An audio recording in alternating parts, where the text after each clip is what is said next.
Tout simplement, c'est mon sartou. Moi, quand j'habitais à Aix-en-Provence, je venais régulièrement dans ce salon. Et puis depuis mon déplacement à Paris, ça a été pendant très longtemps une absence que je ne supportais pas. Et l'année dernière et cette année, je suis revenu. Voilà, je retrouve l'un de mes lectorats les plus encourageants pour moi.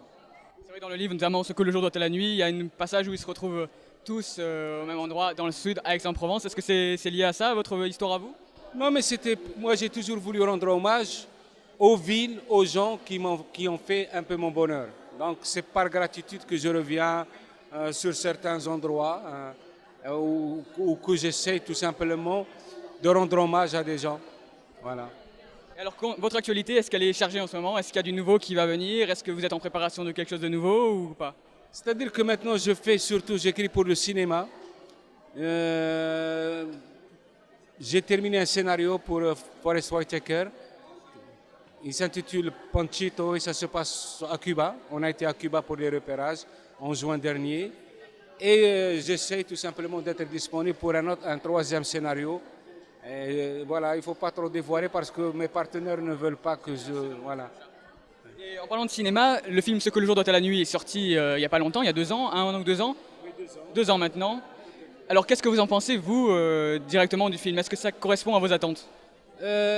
J'ai trouvé Alexandra Arcadi absolument sincère.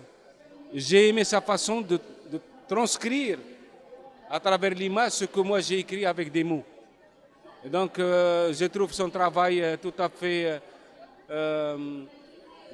loyal et les Algériens ont beaucoup aimé son film, malgré le peu d'intérêt que lui a accordé la presse ici en France. Mais il a touché un nombre incalculable de gens. Malheureusement pour lui, ça a été surtout le téléchargement forcené. Mais en Algérie, je crois que ça a été le plus grand succès de toute sa carrière. Puisqu'on m'a dit qu'il y avait au moins 600 000 DVD qui ont été vendus. 2 petits mots pour terminer. Alors qu'est-ce qui vous avait poussé justement à soutenir le peuple algérien et à vous mettre dans cette politique? Ce serait hypocrite de ma part de dire que j'ai soutenu le peuple algérien. J'ai soutenu ma propre personne. J'ai voulu tout simplement faire mon devoir de citoyen. Je savais que je n'avais aucune chance de réussir, mais je ne pouvais pas me diluer dans la masse consentante de ce que je considère comme un scandale pour un peuple qui a passé toute son histoire à se battre pour sa liberté. Donc dans ce combat-là, j'étais moi. Moi, j'ai préféré ne pas être associé à ceux qui ont baissé les bras, parce que je n'ai jamais baissé les bras.